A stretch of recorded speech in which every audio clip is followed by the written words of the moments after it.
Hey guys, welcome back to my channel, a little bit of everything with Erin. Today we'll be doing an ombre tumbler. I have my three colors, which is a bright pink, a light pink, and a white. I have some extra cups for mixing colors. And today we will be using the Lactite spray adhesive method to do this. You can do it with Mod Podge if you wanted to as well. I just prefer to do this one because I figured it would be a little easier. You want to start off by prepping your cup by cleaning it with some alcohol if you haven't already.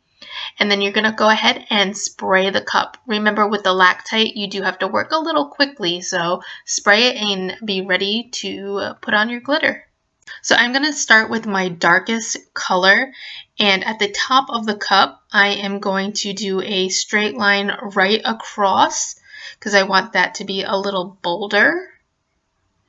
And then depending on how many colors you're going to use, you're going to try to figure out the thickness that you want. Now, this doesn't have to be perfect because you're kind of ombreing it. And if a little goes over into the next color, it's perfectly fine. You kind of want that anyway. I moved the bright pink over, and on a new sheet of paper, I'm going to use the lighter pink. And I am going to leave a gap between that dark pink and the light pink. And just, again, go all the way around and just kind of figure out while you're putting it down how thick you want that. Moving the light pink out of the way, getting a fresh sheet of paper, and getting the white. I'm going to start with the bottom of the cup and just go all the way around like we did at the top with the hot pink.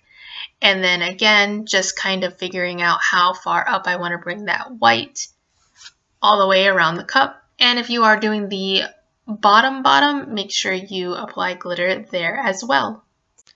Now in a cup, I'm going to add some of that dark pink and the light pink, and I'm going to mix that up.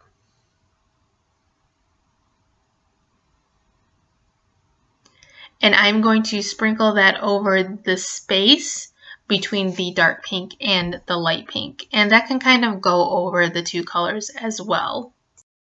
I like to have a fresh sheet of paper down underneath each color to catch it, especially when I have a mixed color.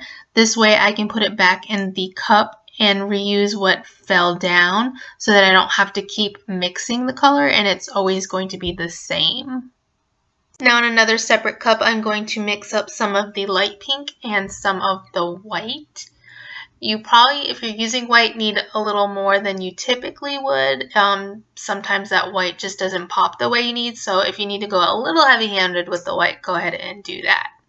And just like we did with the mix of the two pinks, we are using the white and the light pink and going all the way around in that gap we left between the white and the light pink. Once it's completely covered, we're just going to let that hang out and dry. I do try to do at least an hour when I use the Lactite.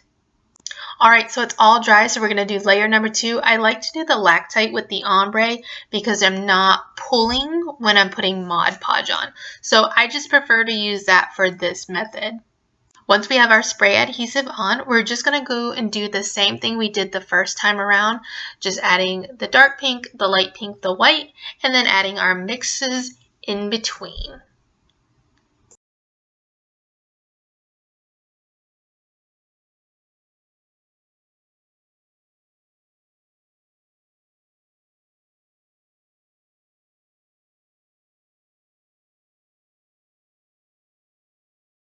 Once you have that completely covered, you want to again let it dry, and then once it's dry, you want to go ahead and put a sealant over it. I like to use a couple of coats of triple thick. Now don't worry when you put the glitter colors on if it looks like you can kind of see lines and that there's still a little bit of a difference. Once you add the epoxy to this and it hardens, it kind of blurs those lines and makes a really, really pretty ombre. And you'll see that at the end here. So I'm just using my epoxy. I have a 1-to-1 ratio. Make sure you read the directions to yours. And I'm using a silicone brush because epoxy does not stick to silicone brushes.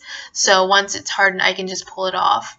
My cup didn't seem to be sitting right, so I was just fixing it there. But I'm just going to go ahead and continue adding the epoxy all over the cup. You're just going to let the epoxy harden. It can take 4 to 8 hours.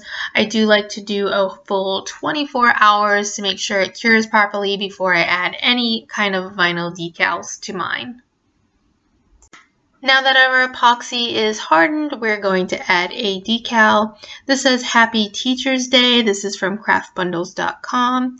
If you use the code Erin20 at checkout, you'll get 20% off anything on the site. I'm just using some contact paper that I picked up at Walmart in the kitchen section, and I'm going to add that to my cup. So I've just whipped up another batch of epoxy, and we're just going to apply that to the cup so we can seal in the vinyl.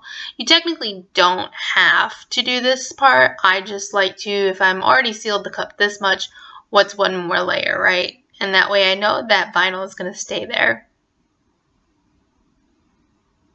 Once you've added all your epoxy on there, again, you're just going to let this spin and turn and do its thing. 4 to 6, 8 hours is good, but again, I just prefer to let it dry for a complete 24 hours. It doesn't have to spin for 24.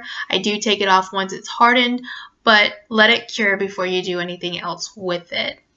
Okay guys, I'll show you some pictures of the end result at the end of this video. I want to thank you guys who had asked me to do an ombre one. This one was really fun and I hope you enjoyed it. If you have any questions, feel free to leave a comment down below.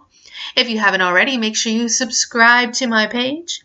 If you hit Crafty Little Mama down there in the bottom corner, she'll help you subscribe even faster. Please give this video a big thumbs up and share it if you want to. That really does help me out a lot.